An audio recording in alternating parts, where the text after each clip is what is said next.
Hello. All right, today we're going to do something a little bit different. We're going to look at some pointer syntax differences between C and Go. So C and Go, well, C's been around for a long time, over 50 years, and Go's a relatively new language, being around for only about 10 years. And so Go sort of has adopted a lot of the C syntax, but sort of changed some of the things, and they've advocated that they've fixed up some of the things in C. But the pointer syntax in C, a lot of people complain about and say that Go's much nicer and cleaner. But let's have a look at it, and I'm just going to probably in C it's a little bit more explicit. So whereas Go's a bit implicit and sort of hides it a little bit. So I just want to sort of demonstrate one of the downsides of that and maybe why the C syntax is not quite as bad as it seems. So what I've got here, I've got a CV Go, which stands for C versus Go. And this is not about one language being better than the other, just sort of acknowledging the differences. So I've got a folder for C and a folder for Go. So let's, for a start, let's just kick it off and just create a main.c and let's just have a look at the sort of syntax in C. So what we'll do here, we'll create a basic hello world.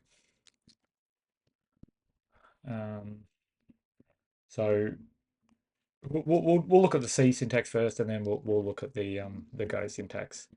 So let's create a main function. So we've got to spell that correctly. Okay, so it's header. Okay, so what we're going to do here. So in C, let's say we have a variable a, and we assign it a value 8. Okay, now what we can do is have a pointer, and let's call the pointer b, and the pointer can point to the address of a. Okay, so we can say here, so this is a pointer b, and we're taking the address of a, and we're doing that. So then now we can sort of do some sort of check, and we say, well, if b is not null, which in this case we know it's not, we can then print it. Okay, and so this check here, this null check, is like the very important thing, and that's basically what crashes programs with pointers. Is if we try and access a pointer that's null or pointing to a different location, we're kind of in a bit of trouble. So we can say b, and p is the sort of the address, and so we can say let's print. Let's have a look at what this pointer looks like. So we're going to say b. So this is this bit here. We're going to print the address of b, so where it's sort of pointing to, and then we're going to take the value of b. Okay, and let's just run that. So let's just go into our C project. Let's clang that, and let's run main.c, and let's call this let's just call it run.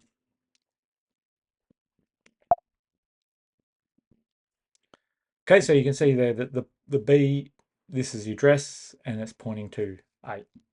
Number 8, right? Now, the key bit here is that we're kind of explicit here. We're dereferencing the pointer. And dereference pointers is where we often get in trouble, because we dereference a null pointer, but we do a null check here, and all is good. So that's the syntax in C. Now let's compare that to Go. Okay, so let's make a little Go program here. Let's just go back here into Go mod. Let's just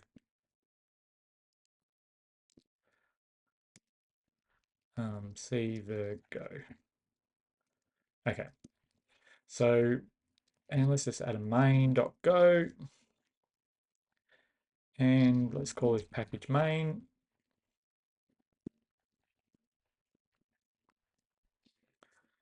Okay, so we're going to sort of do the same thing, and we're just going to have a look at the sort of the obvious syntax differences here. So for a start, obviously the variable goes on the other side. The variable type goes on the right-hand side, whereas in C we put the variable type at the front. But we still use this sort of asterisk symbol to say that this is a pointer. And we also take the address of A.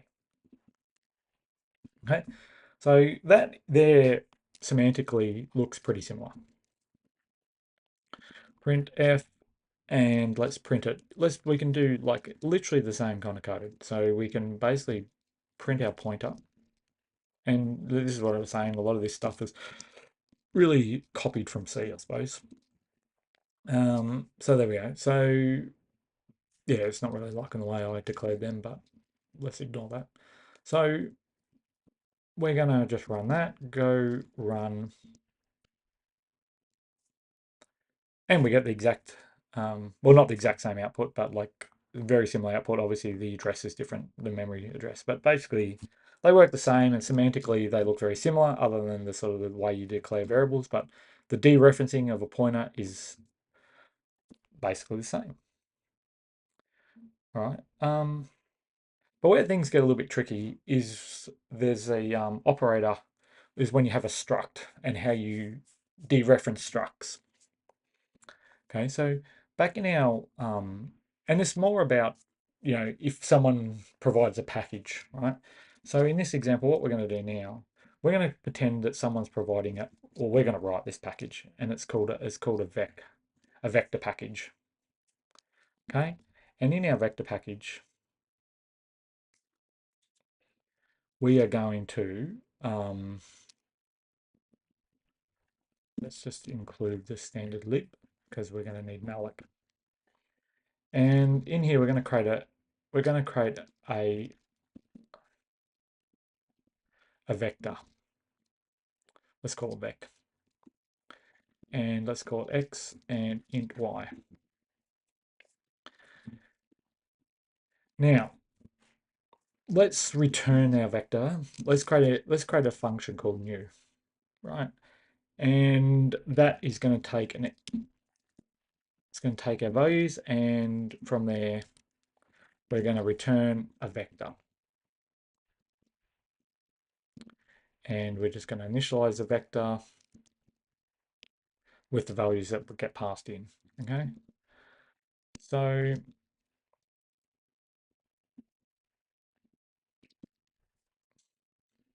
all right. Now let's sort of ignore all that for now, and let's create this vector, and we can just call our new function. Now what we need to include our vec.c file. Okay, so let's include it 34 and 35. Okay, so you know we've created this vector, and yeah, we're going to use it, and all looks pretty good. And let's just like print our vector just so we can see what's sort of going on. And we say vx,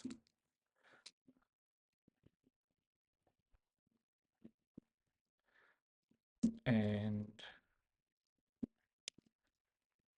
now this is going to be the key difference here,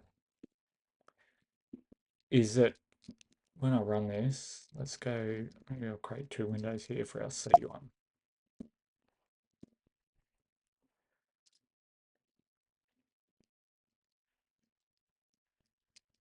Should be a clean.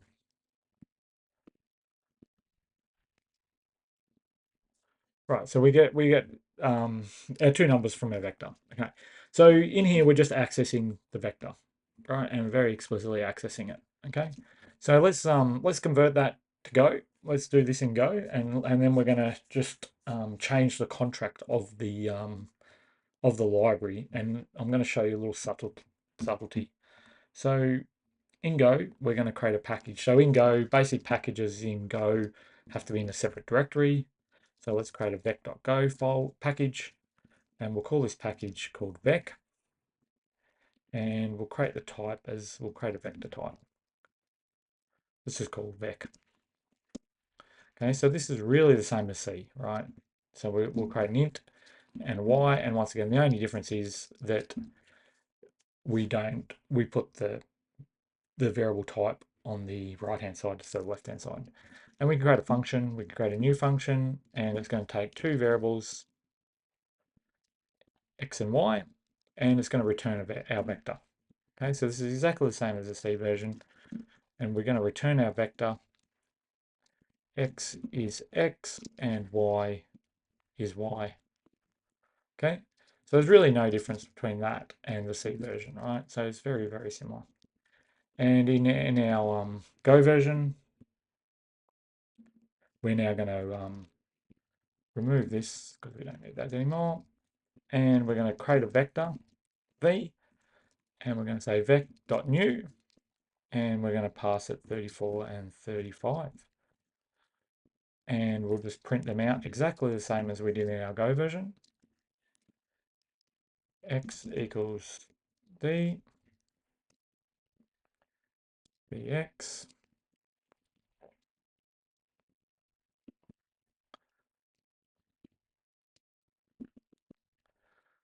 okay, and yeah, you can see there we've imported this package and we're going to print it. So down in our Go, let's go run this package and we get exactly the same as SE. Okay. Now the problem lies with Go is that we're just, if we don't know from this code here, we don't know if this is a pointer or not. And obviously we can, because we can go in here and we can see that this is a struct value, not a pointer. Okay. But looking at this code here, we can't actually tell whether this vector is a pointer or not. So what might happen is in the Go code, someone might come and change this to a pointer without even us knowing. Okay, so this might change to a pointer, and basically what Go will do is now allocate this on the stack. I mean, sorry, on the heap. So Go will originally, so it's now actually going to allocate this value on the stack, sorry, on the heap, and return that value. So we've just sort of changed the way this is allocated here. And but our code here, we're not sort of explicitly dereferencing this pointer, but actually now all of a sudden we weren't dereferencing a pointer because it wasn't a pointer, but our code that is using this library is now dereferencing a pointer. So if I run that, all is fine. But the problem lies when all of a sudden, what if this function now returns nil? So you imagine this vec package is managed by someone else. It's a third-party library. It's another person writing the code. Maybe it's you writing the code. It doesn't really matter. But someone has now changed this code, and all of a sudden it's now wasn't a pointer, but now it is a pointer. Right? And we sort of don't really. There's nothing here to indicate here that this has changed. So we just naively pull in this package and go run it, and all of a sudden it crashes. Right? But in the C version, it can't really happen because I'm actually just going to keep this package. I'm going to copy that and comment it out.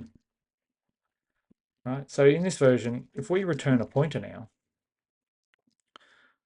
we would have to allocate this memory on the stack for a start. So let's let's allocate this on the stack. Sorry, I keep saying stack. We're allocating it on the heap. So let's allocate this memory, and let's just then set the x value to x and the y value to y and return.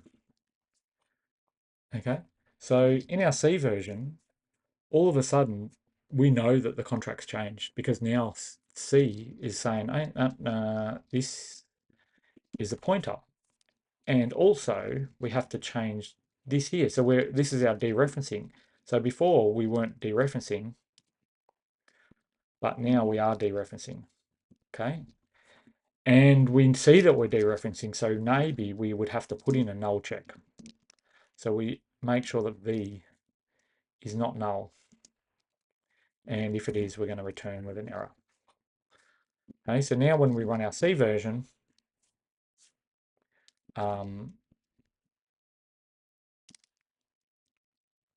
sorry, if it equals null, we should return, right? So now it all works.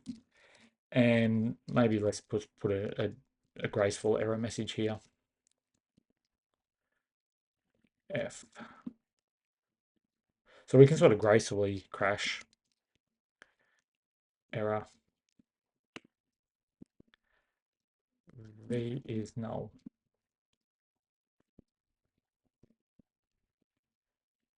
Okay, so it was all good. And then all of a sudden, if this program does return null, because I made it, we get a nice graceful error and we can handle that error. But in the Go version, the library can kind of change underneath you, and it might not have returned a pointer, but all of a sudden it does return a pointer, and there's the compiler won't sort of flag you of that error, because now I need to like check that v is equal to nil. So I really should have this check here,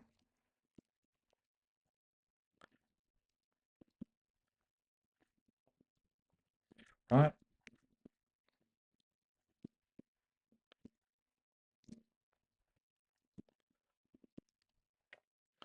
Um, right, so now I've handled the error, right? You can see that I've handled the error in Go, but the problem is if I change this program back, someone changes the contract on this program.